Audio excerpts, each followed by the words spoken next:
another clean sheet, three more points, unbeaten in 2024. Kai Havertz dunking on people. What you saying? It is what it is, man. It wasn't easy, but it was worth it. It is what it is. I predicted a 2-0 win because I knew Brighton was a difficult team. I said that yesterday. I was like 2-0, clean sheet. That would give the boys a big of a boost. They went on to score 3-0, and it had to be Leandro Trossardinho because he's now Brazilian.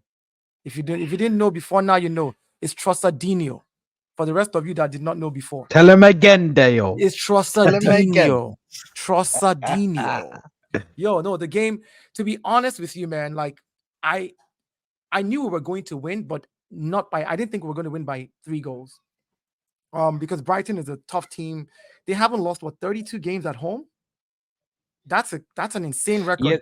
Yeah, I think they've only been beaten once at home this entire season.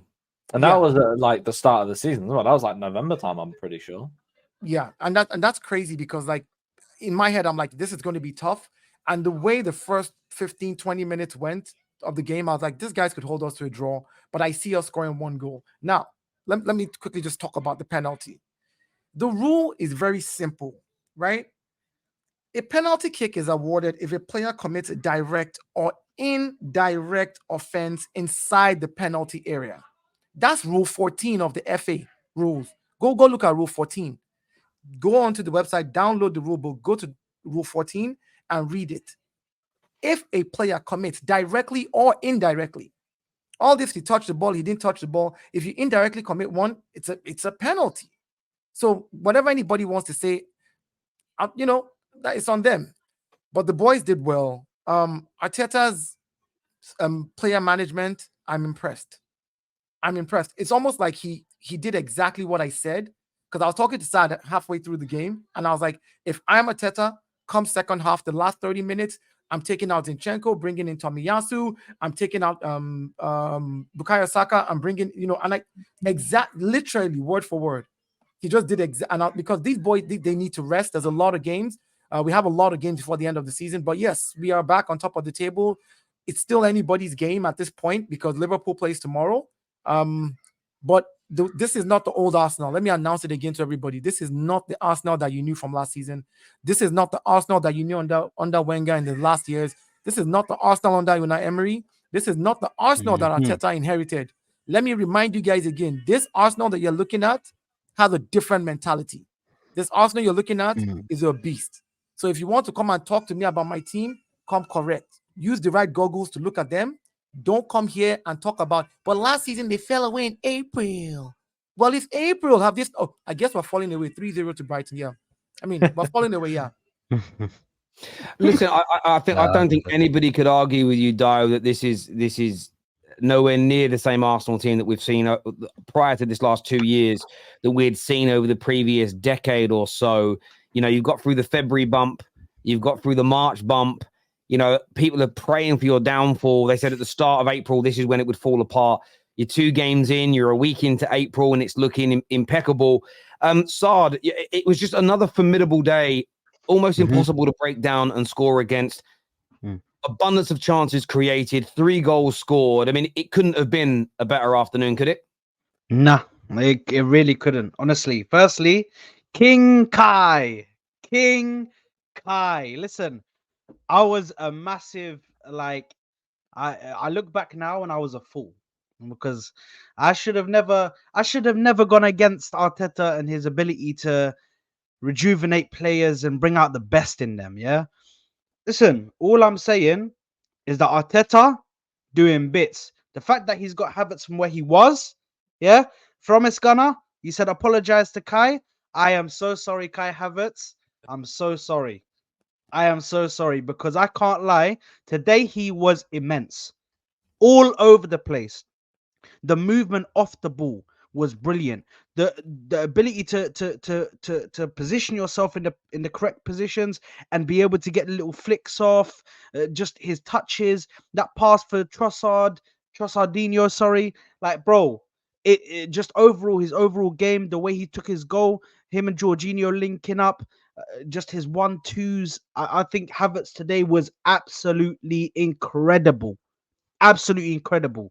And I hold my hands up because I was wrong about him. And sometimes you get stuff wrong. You have to apologize for it. You have to come out and hold your hands up. Do you know what I mean? Like Terry said, that's how you deal with it as a man, bro. But It is. yeah, but listen, Erdegaard as well, involved in absolutely everything. I think he was just immense today, from his pressing off the ball and being able to start that press.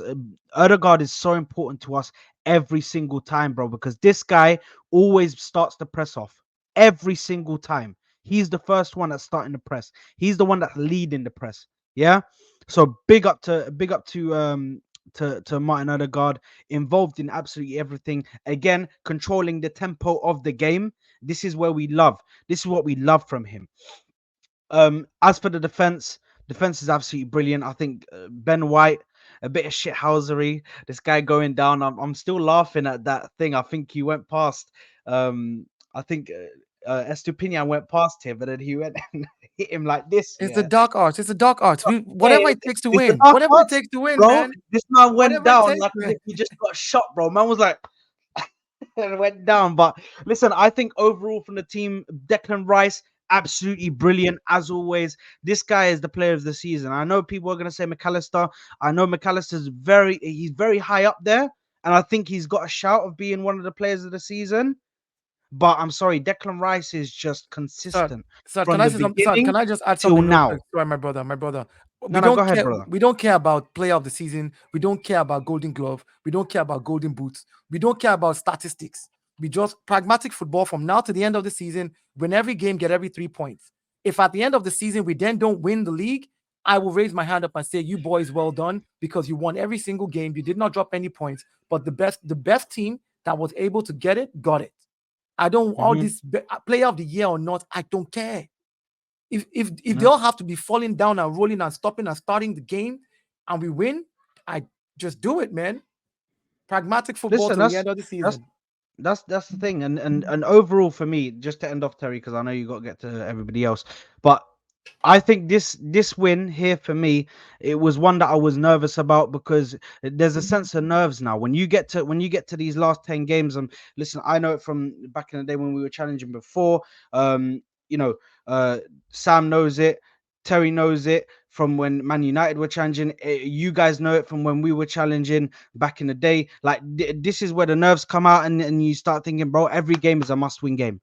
Especially in this day and age with City and Liverpool right now and in the form that they're in, every game is a must-win game. We just have to do our job, get our wins, and make sure we look into the next game and to the next game and to the next game. Listen, I still personally think we will win the title, but right now it's very close, very close. We're all Man United tomorrow. I know that for a fact. But big up to my team, man, and Arteta. I'm sure you are. We have a super chat here from Frank. Thank you very much indeed. Huge donation to the Terrace. He says, I keep saying this and no one is listening. I think we Arsenal will win the league because of how we defend in the last 6 seasons. The team with the best defensive record has won the league. This run-in will be fun, Terry. Get me on this panel. Drop me a DM, brother, and I'll send you the link out, my friend, and we'll get you on, especially after a donation like that. It means big a great up, deal Frank. to us. Big up, Frank. And listen, the defense win your titles, which is why I'll stand by that comment, because it's come from the greatest, is in Sir Alex Ferguson. And no one has presented me evidence that as a general rule doesn't still exist. So that's why when Arsenal went pragmatic against City, kept a clean sheet, didn't lose, didn't have their confidence knocked. When I saw that criticized and ripped into and spoken about by the media as if to say, well, that's not how champions win titles, by not conceding away against their title rivals, I had to call it out. Again, people will say, simping for Arsenal. You're simping. It's not about simping for Arsenal. It's about being consistent with my view on football. Just like with the penalty earlier. If you think Doku's was a penalty, you have to think today's a penalty, because they're identical in terms of the letter of the law. A very small nick on the ball, and then the follow-through clatters into a player. That is a penalty, because you didn't win possession and control of the ball.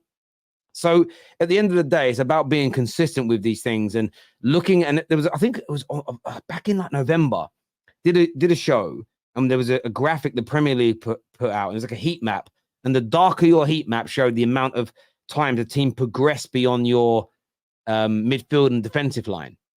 And the lightest one on there by a country mile was Arsenal in comparison to everybody else.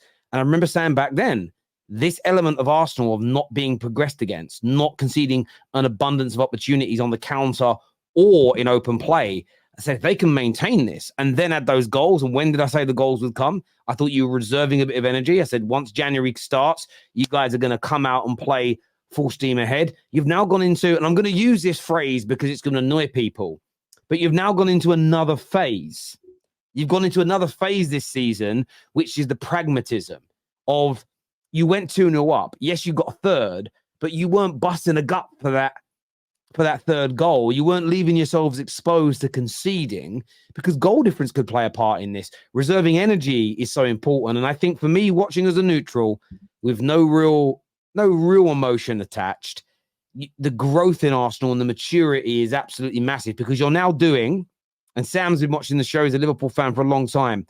And I remember when you guys, I don't know if you were watching when you first signed Van Dijk, but you guys had a defense where you couldn't manage games, and Liverpool signed Van Dijk. And I probably spent 4 or 5 months saying this team could win the league next season. Got laughed at by everybody. Why? It's because they're controlling games now. They're going 2-0 up, and then they're seeing them through comfortably. That's what champions do. So I'm only maintaining the energy I showed for Liverpool back in sort of 2018, 2019, as I am now for Arsenal, because I don't think football's changed that dramatically in that time to say that suddenly a strong defense isn't what wins you league titles. I'd love to get Sam's view on that. Like as a neutral, this strong defense of Arsenal's, how important is it going to be for them trying to win this league title? Technically, I'm not really a neutral, but well, no, yeah, as a non-Arsenal fan, sorry, yeah, you're a rival, definitely. I said it in the group chat that Arsenal's defense is so good. I've always said this, that Arsenal have the best defense in the league. The defensive unit is very, very good. I mean, you can just see with Brighton, like the way they played, they weren't going to penetrate Arsenal at all. It just wasn't going to happen. It wasn't going to happen. And seeing that, it's kind of like just looking at it, thinking Arsenal are not going to concede many chances against teams. They're just not going to concede many chances against teams, and that's a solid foundation. Maybe not even if they don't win it this season. It's definitely in for a big chance next season. But yeah, no, I actually wanted to come and congratulate Arsenal, because what I hate when people do, and I want to keep the same energy, is that when a team wins, and then you got rivals fans coming on trying to be salty and said, "Oh, the other team didn't do this and that and that."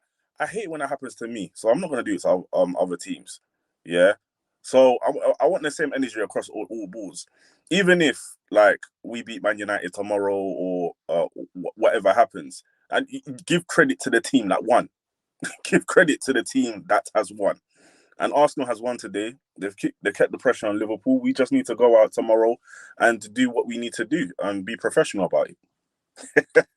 Yeah, no, absolutely. And I think it's interesting. All three of you away from home this weekend. I think Rory Talks Football tweeted yesterday saying something's got to give here with 3 away games. So